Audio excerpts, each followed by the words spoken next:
Oh, how is everybody doing? Welcome to Thursday Tidbits. For those of you who may not know me, my name is Renata Joy, and joining me is Ruth Salomon. And today, I'm really excited, Ruth, that you're here joining me. Today, we want to talk about something that's very important. A lot of times we take for granted body language, right? Our own body language, as well as others in our space. So let's jump right in, Ruth. Tell us the importance of understanding the precision of understanding body language. Very good. Well, when we first started talking about this issue, I reminded you of Stephen Covey's advice to be precise with your language. And he was talking about the words that you choose. But we also need to make sure that our physical self mirrors the words that we're speaking. And so when you say to someone, well, I need for you to take me seriously, right? If you're blocking your mouth, they're not going to see you as someone who's confident and someone whom they can trust. And so we need to be sure that when we're choosing precise words, we're also choosing body language that matches those words. So, Does that look like one we're of, being a little too fidgety when we're doing that, when our hands are over our mouth? Is that oh, kind of yes. Yes, when you're blocking your mouth, that is one way of signaling to someone that you're not confident or that you're someone they cannot trust. hmm. So, another thing that's very important, especially in Western cultures like the US, eye contact. Maintain eye contact in order to establish and build trust. So, Now, what that's about in key. my case when I was a blinker? What was that sending? Because Yes. I was definitely, I mean, that's one of the things that we worked on together. Right. So what? Talk a little bit about. So, blinking is an interesting issue. It's not exclusively an issue for women, but for women, it's a way of saying to men, "Hey, I'm attracted. I'm interested in you." It's a flirting mechanism. We need to turn it off for business. We absolutely need to be able to turn that off for business. Business needs to be about negotiation and finding win-win solutions, not about flirtation. Mhm. Blinking for men is an issue as well. It may be something that they need to practice. Now, you remember when you had issues with blinking, I gave you a number of exercises and you were quite diligent in following through. I was So, determined. yeah, tell everybody a little bit about your experiences. What was going on with the blinking, and how did you I overcome think that? my became my voice because as I talked or got emotional or just communicating, the more I would blink and it would be like, what is going on here? And I noticed, it was just really annoying. And so as I began to get connected to my blinking and really use some of the exercises that you gave me, it really helped me. It was like training a muscle that was there that I didn't even realize you have muscles in your eyes. I know it sounds crazy, but one of the things that you taught me is just find an object to actually stare instead of letting your eyes have its own free will, so to speak. And Right. so Yes, that it was does one of the help. things that you Mhm. taught me. Yeah, and It it's does been help to very. have a focal point, right? And so, one thing that I told you is if you look at your own mouth, you have nice contrast there, right? Because your teeth are much lighter than your lips, and so, and it's something that it's not moving around as much as, say, maybe your head is moving or your Right. your hands are moving. So, body language differences on video conferences versus in person. In person, there's a lot more going on. And so, one thing you and I discussed was being aware of people's comfort level in terms of how close you get to one another. Right. And so, as you are showing someone a house or as you are negotiating a contract, sometimes people want to sit elbow to elbow and look at the paperwork with you. Other Hmm. times they prefer to be across the table. That Hmm. has to do with where we grew up. If we grew up in a city, if we Hmm. grew up in Western culture versus an Eastern culture, there was a time my former partner Christopher, before he passed away, he told me a story of when he had flown to Singapore. his flight was delayed, and he woke up, and there was a gentleman who was sleeping on his shoulder. Oh my God. He was in the airport and just had fallen asleep, and somebody was sitting next to him, just sleeping on his shoulder. And he was extremely startled, having been born in Sure. Germany, but that for the other person was very comfortable. So Right.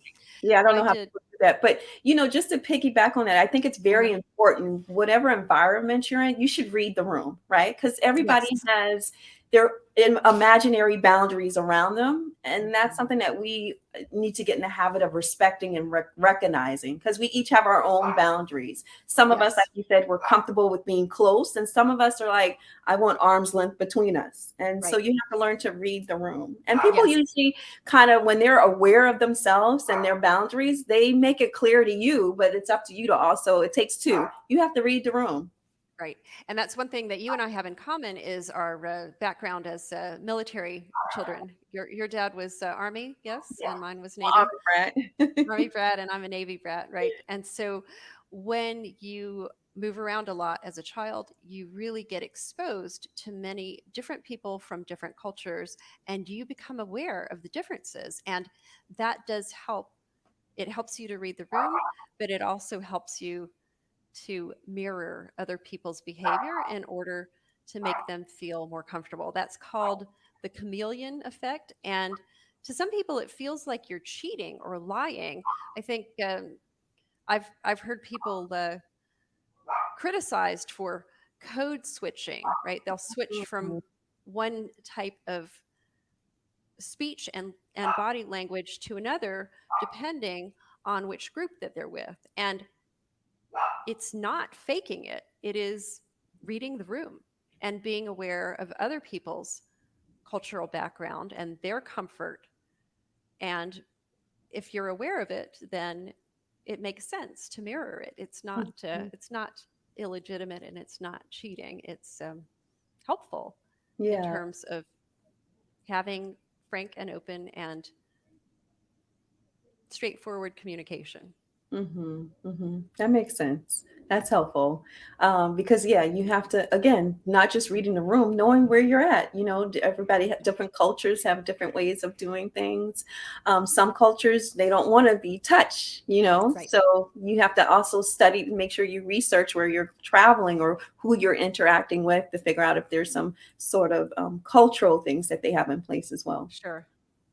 Yes, exactly. And so I think that makes sense. You had said something earlier about boundaries, and so it is important to read the room, but it's also important to maintain your own boundaries and make sure that you communicate to people what your expectations are as well. Mhm.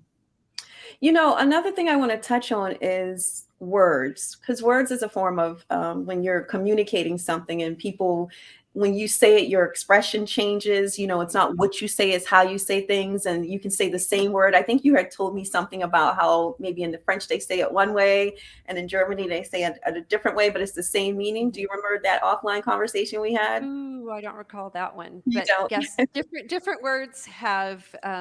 I mean, the same words will have different meanings depending on how you speak them. So if I say, "Hey, Renata, you look great," that's positive, right? If I say, "Renata, you look great," that's that's a snide remark, right? Yeah, Hey, you look great. Did you not sleep well? Were you out drinking last night?